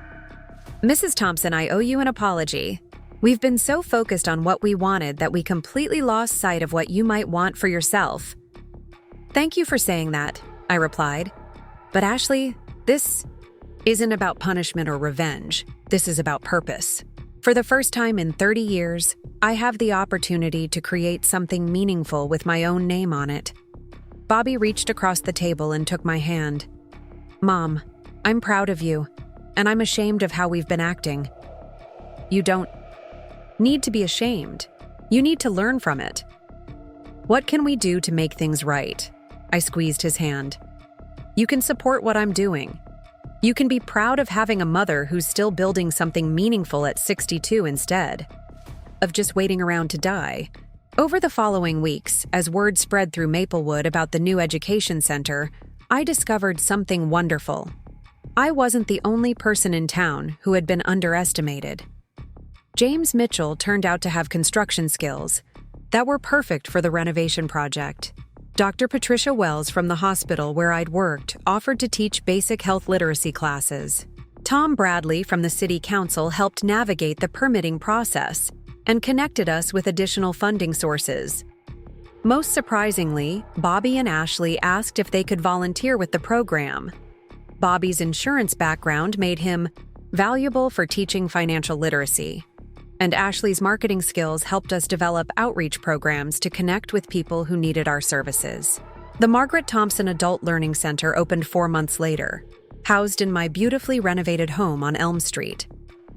The main floor had been transformed into bright, welcoming classrooms and a resource library. The upstairs remained my private residence. But now I woke up each morning to the sounds of people learning, growing, and building better futures for themselves. Richard Carlisle was initially furious about losing the cornerstone property for his luxury development, but the City Council's enthusiasm for the education center ultimately forced him to redesign his project around our community resource. Bobby and Ashley found a house they could actually afford, a modest 3-bedroom ranch in need of updating that they're renovating themselves. They've discovered that building something with their own hands is more satisfying than buying something built by others. Ashley's parents were initially dismayed by their choice, but they've come to respect the work ethic and pride that Bobby and Ashley have developed through their DIY project. The most rewarding moment came 6 months after we opened, when a woman named Maria graduated from our ESL program and got promoted to a supervisory position at her job. She brought her family to the ceremony, including her teenage daughter, who translated her mother's speech about how education had given her hope for the first time in years. As I listened to Maria speak about building a better future for her children, I thought about choices and sacrifices and the difference between making yourself smaller to accommodate others and making yourself bigger to serve something meaningful. My house had indeed been too small, not for Bobby and Ashley's entertaining needs, but for the dreams and potential it could actually contain. By opening it up to serve my community, I discovered that it was actually much bigger than any of us had imagined. That evening, as I locked up the learning center and climbed the stairs to my residence, I passed the photo of Bobby and me at his college graduation, still hanging in the hallway. But now it was surrounded by pictures of GED graduates, ESL students, and adult learners who had found the courage to pursue their dreams despite their circumstances. Bobby had been right about one thing. Families do create homes wherever they choose to build them. I had simply chosen to build mine big enough to welcome anyone who needed a place to grow. The next morning brought a knock at my door. I opened it to find a young mother with her 2 small children, clutching a flyer about our parenting literacy classes. "Excuse me," she said shyly. "I heard you teach people to read better. I want to be able to help my kids with their homework." I smiled and opened my door wider. "Come in. Let's see what we can do together." As she stepped into my home, our home really, I realized that this was what true wealth looked like. Not the size of your house or the impressiveness of your address, but the number of lives you could touch and the amount of hope you could create. Bobby had wanted a house big enough for his dreams. I had given him something better, an example of dreams big enough for any house. 6 months had passed since the Margaret Thompson Adult Learning Center opened its doors, and the autumn leaves were painting Elm Street in brilliant golds and reds when the letter arrived. I was grading placement tests for our new computer literacy program when James Mitchell knocked on my office door, holding an official-looking envelope. "This just came for you, Maggie," he said, settling into the chair across from my desk. "Looks important." The return address read, Ohio Department of Education, in formal blue lettering. Inside, I found a letter that made me read it twice before the words fully registered. "Dear Mrs. Thompson," it began, "we are pleased to inform you that the Margaret Thompson Adult Learning Center has been selected to receive the 2024 Governor's Award for Excellence in Community Education. Your innovative approach to adult literacy programming has not only served your immediate community, but has become a model that other districts across the state are hoping to replicate." James watched my face change as I read. "Good news? They want to give us the Governor's Award," I said, still somewhat stunned. "There's a ceremony in Columbus next month, and they're inviting state legislators and education officials from across Ohio." "Maggie, that's incredible! You've built something really special here." I looked around my office, which had once been my living room. Through the doorway, I could see students working at computers in what used to be my dining room, while across the hall, a GED math class was meeting in the space that had been Bobby's childhood bedroom. The transformation was complete, but it had happened so gradually that I sometimes forgot how different everything was now. "You know what the best part is?" I said to James. "They want to send a documentary crew to film our programs for the state education website. They think other communities can learn from what we've done here." The irony wasn't lost on me. Bobby and Ashley had been embarrassed by my small house and working-class background, seeing them as limitations to overcome. Now, that same house and my nursing experience had created something that the state government wanted to showcase as an example of excellence. That evening, I called Bobby to share the news.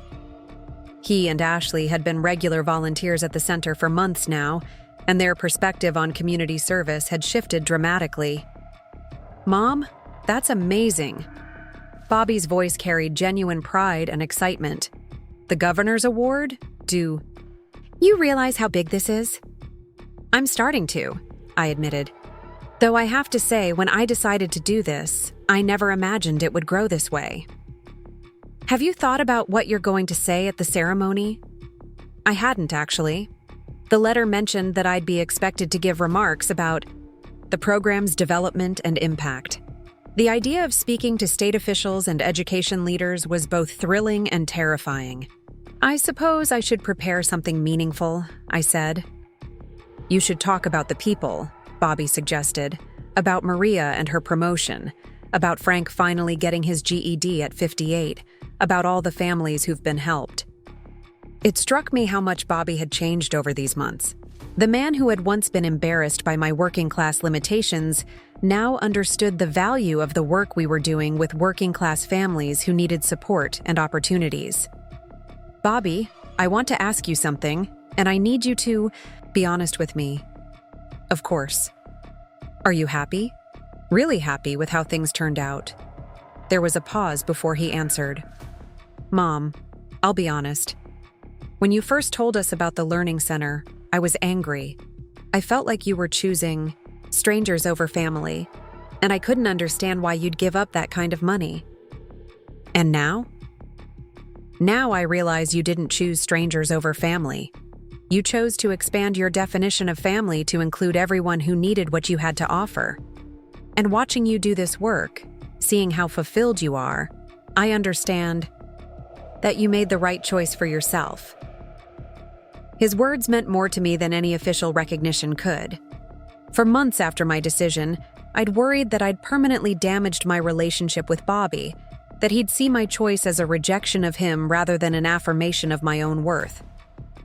What about Ashley? How is she adjusting to everything? Bobby laughed. Ashley's become the center's biggest advocate. She's been telling everyone at her marketing firm about the programs here.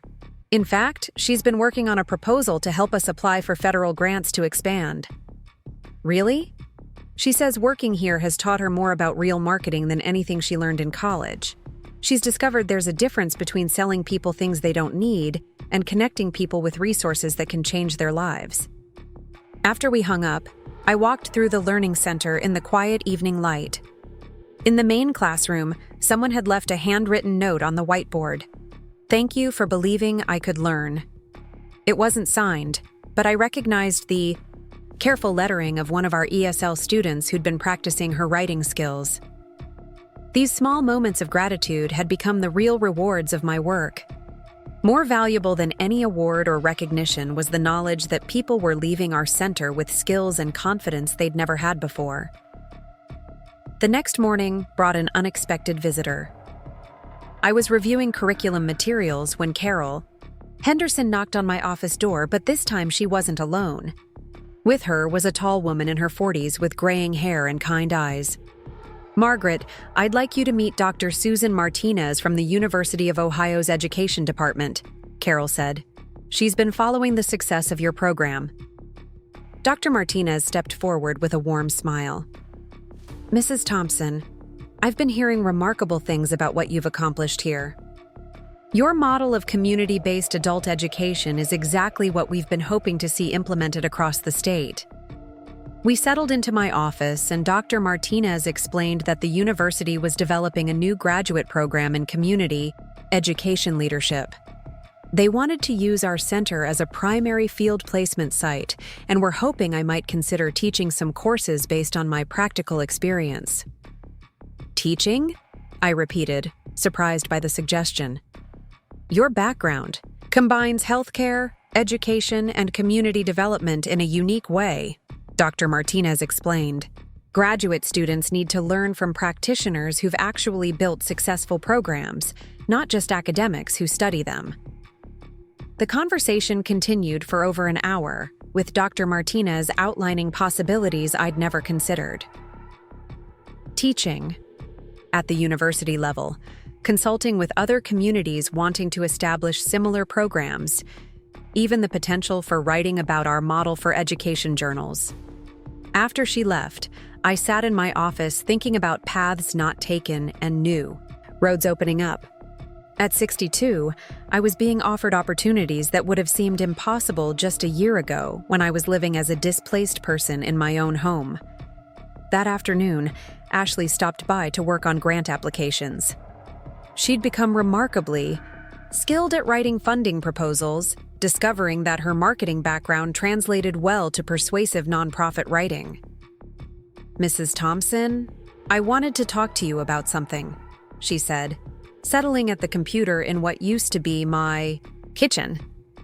"Bobby and I have been discussing our long-term plans, and we'd like to ask your advice about something." "What's on your mind?"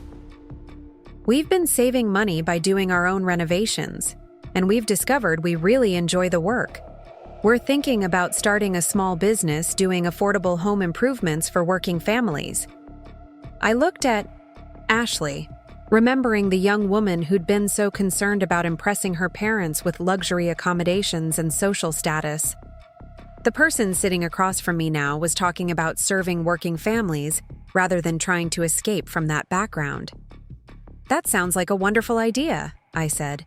"What kind of advice are you looking for?" "We want to make sure we do it right. Honestly, fairly, with respect for people's budgets and circumstances. We've learned so much from watching what you've built here about the importance of serving people with dignity. Ashley, the fact that you're thinking about dignity and respect tells me you're already on the right track." She smiled, but then her expression became more serious.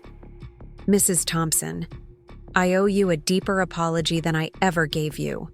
When Bobby and I first talked about buying your house, I saw it as solving a problem. I never considered what it would mean. For you to lose your home, your independence, your sense of purpose.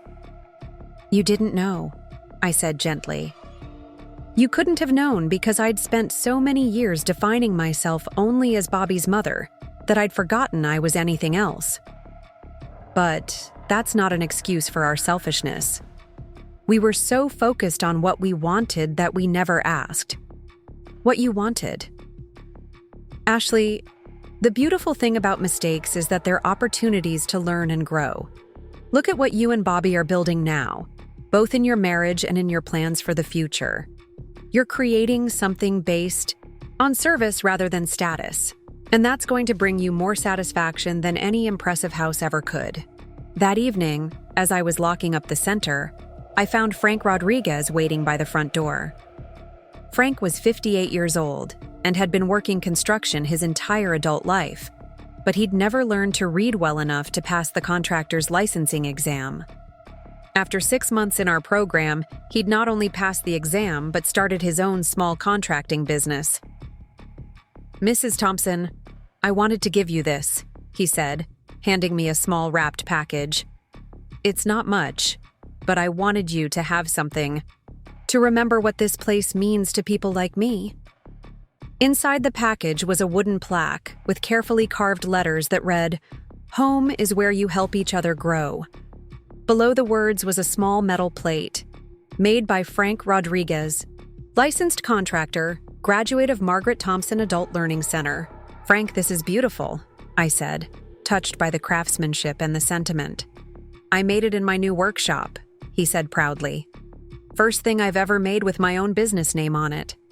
But I wanted you to know that none of it would have happened without this place, without you believing I could learn."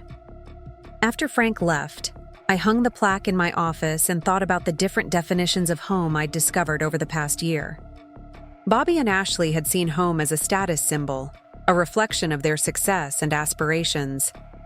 I'd seen it as a sanctuary, a place where love and sacrifice had created security despite financial struggles. But now I understood that home could be something even bigger. A place where people came to discover their own potential and build better futures for themselves and their families. The morning of the awards ceremony arrived crisp and clear. Bobby and Ashley had offered to drive me to Columbus, and as we traveled the highway toward the state capitol, I reflected on how much had changed since that morning when Ashley had complained about my house being too small for her parents' visit. "Are you nervous about your speech?" Ashley asked from the passenger seat. "A little," I admitted.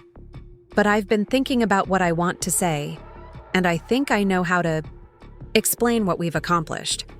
The governor's award ceremony was held in the State House Rotunda, with education officials, legislators, and community leaders gathered to recognize excellence in public service.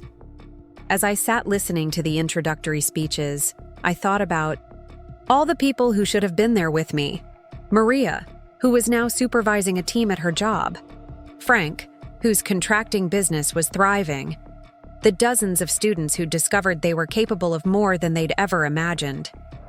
When my name was called, I walked to the podium with Frank's wooden plaque in my hands, having decided to use it as the centerpiece of my remarks. "Governor Williams, distinguished guests, fellow educators," I began. "I'm holding a plaque made by one of our students, a 58-year-old construction worker who thought it was too late for him to learn to read well enough to start his own business. The words he carved say, 'Home is where you help each other grow,' and they capture everything I want to share with you today." I went on to explain how the Learning Center had started not as a grand plan to transform education, but as a personal decision to find purpose and meaning in my own life after years of defining myself only in relation to others. When my son told me our family home was too small for his plans, I initially felt hurt and diminished, I continued. But I came to realize that he was right. Our house was too small, not for entertaining or impressing visitors, but for containing all the potential and possibility that our community needed. I talked about the students who'd found courage to pursue dreams they'd thought were impossible, about families whose lives had been changed by access to education and support, about the ripple effects of literacy and confidence that extended far beyond our small center. The Margaret Thompson Adult Learning Center works because it's built on a simple principle. Everyone deserves the opportunity to grow, regardless of their age, background, or previous circumstances.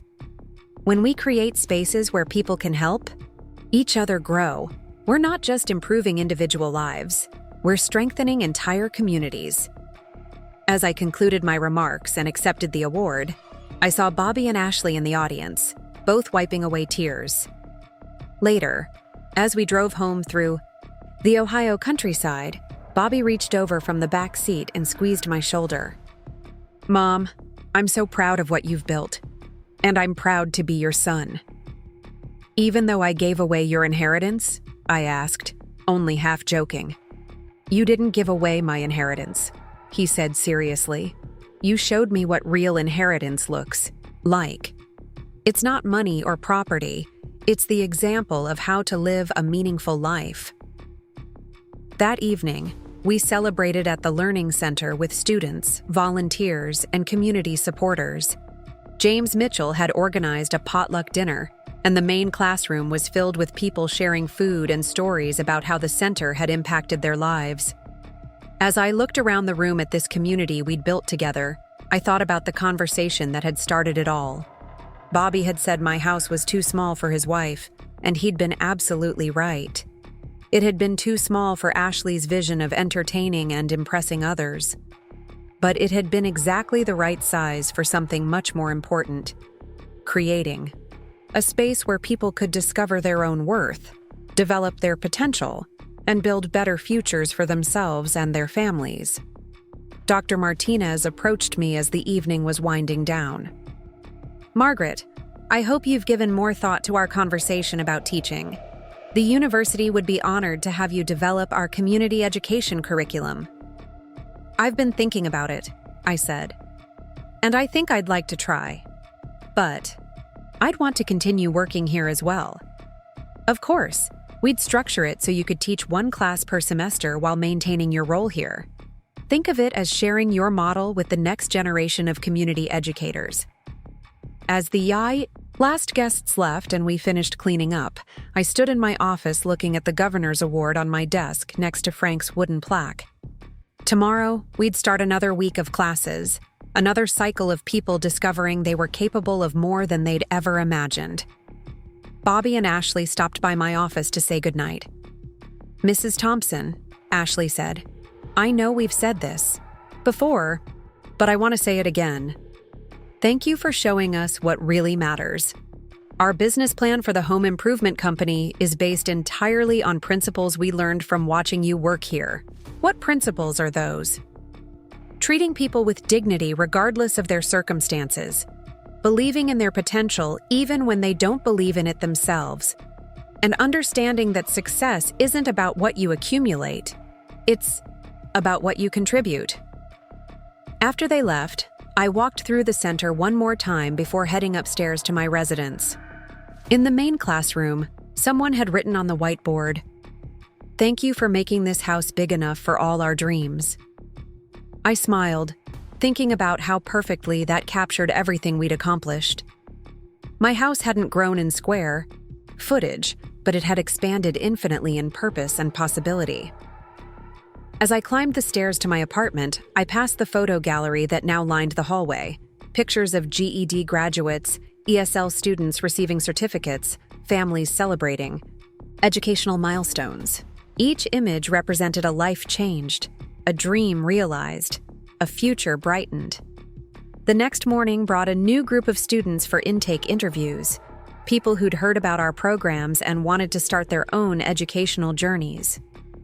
Among them was a young mother who reminded me of myself 30 years ago, working multiple jobs, struggling to provide for her children, convinced that opportunities for advancement were beyond her reach. "I want to get my GED so I can go to nursing school," she told me during her interview. "My kids deserve a mother who can give them a better life." "Tell me about your children," I said, recognizing the fierce love and determination in her voice. As she described her dreams for her family's future, I thought about the cycle of sacrifice and opportunity that had brought us all to this moment. She was willing to sacrifice her time and comfort to create opportunities for her children, just as I had done for Bobby decades earlier. But there was a crucial difference.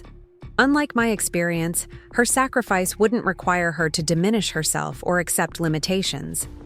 The education and skills she gained here would expand her possibilities, not narrow them. She would be modeling for her children not just sacrifice, but growth and self-development. "When can I start?" she asked eagerly. "Right now," I said, handing her the enrollment paperwork. "Let's get you started on building that better future." As she filled out the forms, I realized that this was what true wealth looked like. Not the size of your bank account or the impressiveness of your address, but the number of lives you could touch and the amount of hope you could create. Bobby had wanted a house big enough for his dreams. Instead, I had shown him something better. Dreams big enough for any house, and a purpose larger than any individual ambition. The Margaret Thompson Adult Learning Center had indeed made my house too small to contain all the gratitude, all the transformation, all the potential that had grown within its walls. And that was exactly as it should be. 2 years had passed since the governor's award ceremony, and the spring morning air carried the scent of blooming lilacs as I prepared for what would be one of the most significant days in the Margaret Thompson Adult Learning Center's history. Today marked the graduation ceremony for our largest class yet, 43 students ranging in age from 19 to 74, all completing various programs from basic literacy to advanced GED preparation. As I arranged chairs in what had once been my backyard, I marveled at how the space had evolved. The Community Foundation had helped us build a beautiful outdoor pavilion where we could hold larger events, while still maintaining the intimate classroom spaces inside the house. The mature oak trees that developers had once seen as obstacles now provided perfect shade for our graduation ceremony. My phone buzzed with a text from Bobby. "On our way with the catering. Ashley finished the programs this morning. They look amazing." Bobby and Ashley's home improvement business had grown into something neither of them had originally envisioned. What started as affordable renovations for working families had expanded into a nonprofit partnership with our center, helping our graduates develop construction and home maintenance skills that led to stable employment. The irony wasn't lost on me that Ashley, who had once complained about my modest accommodations, was now passionate about helping families improve their own modest homes with dignity and pride. She'd discovered that there was deep satisfaction in making functional, beautiful spaces within realistic budgets, something far more meaningful than the luxury showcase homes she'd once coveted. Dr. Martinez arrived early, carrying a thick folder of documents. Over the past year, our collaboration with the University of Ohio had flourished beyond either of our initial expectations. The graduate students I'd been teaching were now developing community education programs in 6 different counties, using our model as their foundation. "Margaret, I have some news that I think will interest you," she said, settling into one of the chairs we'd arranged. "The Department of Education in Washington has been following our work here. They want to include the Margaret Thompson model in their National Rural Education Initiative." "National?" I repeated, still sometimes surprised by how far our small program's influence had reached. "They're proposing a pilot program to establish similar centers in 20 rural communities across the country. They want you to serve as the primary consultant, helping other communities adapt your model to their specific needs." I looked around at our setup, thinking about how this had all started with my simple desire to find purpose after feeling dismissed and undervalued. The idea that our approach could help communities across the entire country was both thrilling and humbling. James Mitchell emerged from the house carrying a large easel display. At 70, he'd become our unofficial facilities coordinator, and his military background brought an organizational efficiency that kept our programs running smoothly. The display he was setting up showed before and after photos of our center, along with statistics about student outcomes and community impact. "Maggie, you need to see the latest numbers," he said, pointing to a chart on the display. 87% of our GED graduates have either enrolled in college or advanced job training within 6 months of completion. That's the highest success rate in the state. The numbers were impressive, but what meant more to me were the individual stories behind each statistic. People like Carmen Rodriguez, who'd earned her GED at 45 and was now studying to become a licensed practical nurse. Or David Chen, who'd learned English through our ESL program and started a small restaurant that had become a gathering place for the entire community. As guests began arriving for the ceremony, I noticed a familiar car pulling into our parking area. My heart lifted as I recognized Frank Rodriguez behind the wheel, but I was surprised to see he wasn't alone. A younger man emerged from the passenger side, carrying what appeared to be architectural plans. "Mrs. Thompson," Frank called, approaching with his characteristic enthusiasm. "I want you to meet my nephew Miguel. He just graduated from Ohio State with a degree in architecture, and he's got an idea I think you'll want to hear." Miguel Rodriguez was in his mid-20s, with the earnest intensity of someone passionate about their field. He unrolled the plans on one of our tables, revealing detailed drawings that made my breath catch. "Ms. Thompson, Uncle Frank has told me so much about what you've built here," Miguel began. "I've been working on my master's thesis about adaptive reuse of residential properties for community purposes, and your center has been my primary case study." The architectural drawings showed not just our current building, but a vision for how similar programs could be implemented in various types of residential structures. Miguel had designed modular approaches that could work in everything from small ranch homes like mine to larger Victorian houses, each adaptation maintaining the intimate, welcoming atmosphere that made our model so effective. "This is incredible," I said, studying the detailed plans. "You've thought through how to preserve the residential character while maximizing educational functionality." "That's exactly right," Miguel said excitedly. "Your genius was understanding that people learn better in spaces that feel like homes rather than institutions. I want to help other communities create their own versions of what you've accomplished. Here." Frank beamed with pride as he watched Miguel explain his concepts. "He's been working on this for over a year, interviewing our students and studying how the space affects learning. Smart kid. Takes after his old uncle." As more guests arrived, I saw familiar faces mixing with newcomers. Dr. Patricia Wells had brought several colleagues from the hospital who were interested in developing health literacy programs. Tom Bradley from the City Council was deep in conversation with representatives from 3 neighboring counties who wanted to establish their own learning centers. But the moment that took my breath away was when I saw Bobby and Ashley arriving with an unexpected guest. Walking between them was an elegant woman in her 70s with silver hair and a warm smile. Ashley's mother, Patricia Morrison. "Mrs. Thompson," Patricia said, approaching me with genuine warmth. "I hope you don't mind my attending. Ashley and Bobby have been telling us so much about your work here, and I wanted to see it for myself." This was the same woman who, too, years ago, had suggested I move to a senior community because my house wasn't suitable for their family gatherings. Now she was looking around our learning center with obvious admiration and interest. "Of course I don't mind," I replied. "I'm honored that you wanted to come." "Actually," Patricia continued, "I have a confession to make. I've been so inspired by what you've created here that I've started volunteering with literacy programs in Columbus. Turns out there's quite a need for people with business experience to help adults develop workplace communication skills." Ashley appeared at her mother's side, her face glowing with pride. "Mom's been teaching professional writing classes to immigrant professionals who have degrees from their home countries but need help with English business communication." The transformation in Patricia Morrison was remarkable.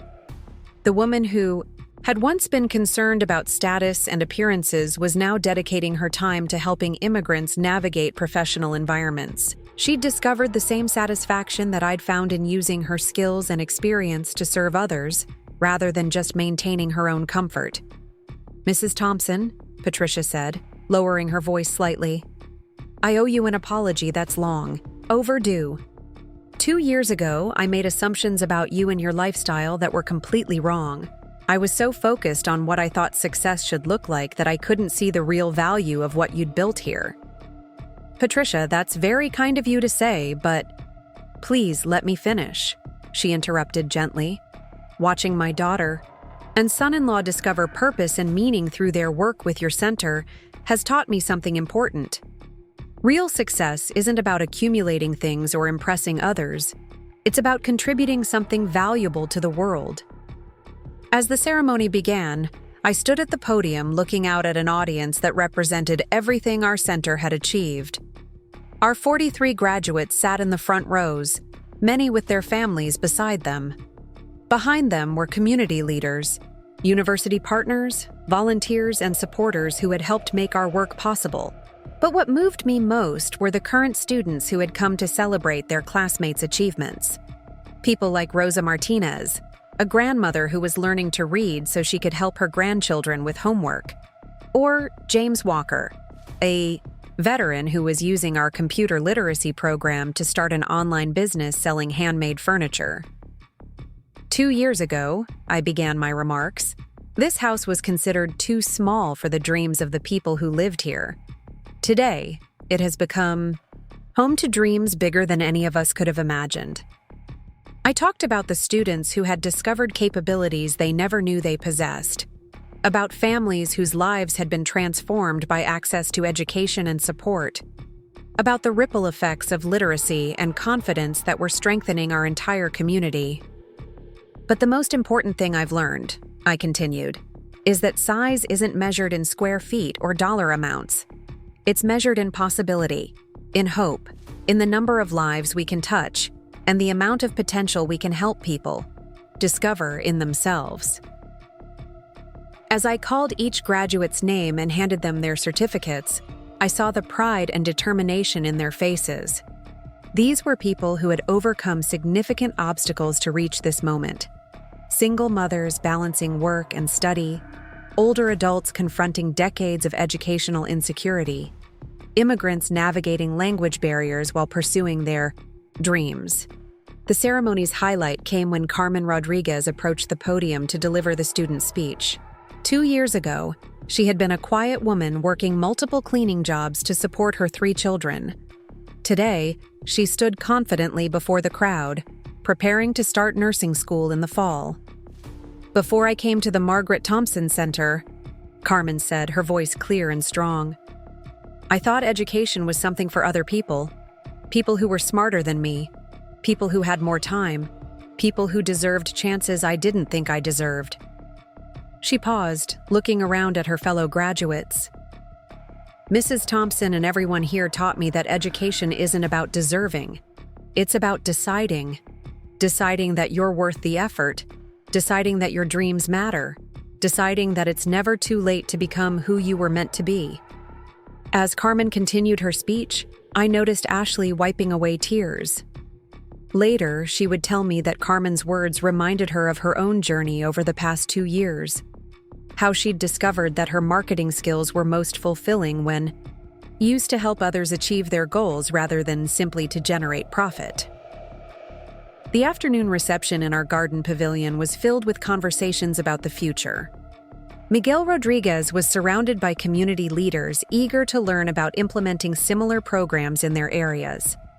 Dr. Martinez was discussing expansion possibilities with representatives from the state education department. Frank was showing off photos of the homes his contracting business had renovated for center graduates who had found stable employment. But the conversation that meant the most to me happened when Bobby approached as I was talking with some of our newest students.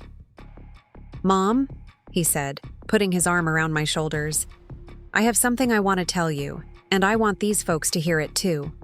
He turned to address the small group that had gathered around us. 2 years ago, I told my mother that this house was too small for my wife and me. I was embarrassed by what I saw as limitations and inadequacy. I wanted something bigger, more impressive, more suitable to the image I thought we needed to project. The students listened intently, recognizing the honesty in Bobby's voice. What I didn't understand then, he continued, was that my mother wasn't living in a small house. She was living in a house with small thinking. My inability to see the potential that was right in front of me. He gestured toward the learning center around us. This house wasn't too small. My vision was too small. My definition of success was too small. My understanding of what really matters was too small. One of the students, an older man named George who was working toward his GED, spoke up. "Mr. Bobby, sounds like you learned something important about the difference between big houses and big hearts." Bobby smiled. "That's exactly right, George. And I learned it from watching my mother show all of us what it looks like to think big enough to change lives." As the day wound down and guests began to leave, I found myself standing in my garden with Frank's wooden plaque in my hands. The words, "Home is where you help each other grow," had become something of a motto for our center, appearing on our website, our promotional materials, and in the hearts of everyone who had been touched by our work. Dr. Martinez approached as I was reflecting on the day. "Margaret, have you given any more thought to the national consultant position? The Department of Education is eager to move forward with the pilot program." "I've been thinking about it constantly," I admitted. "It's an incredible opportunity, but I'm also concerned about maintaining what makes our model special if it gets scaled too quickly." "That's exactly why they need you involved," she said. "You understand that this isn't just about replicating a program. It's about fostering a philosophy. The idea that everyone deserves the opportunity to grow, regardless of their circumstances or background." As the sun began to set over Elm Street, painting the sky in brilliant oranges and purples, I walked through the learning center one more time. In the main classroom, someone had left a note on the whiteboard. "Thank you for making this house big enough for all our dreams, and then helping us dream even bigger."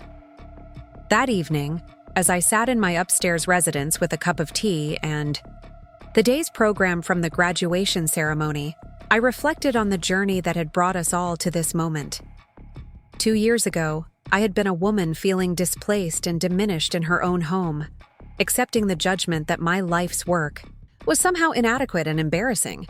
Tonight, I was the director of a program that was being studied and replicated across the country, a teacher helping graduate students develop community education models, and a grandmother figure to dozens of adults who had discovered their own potential through our work together.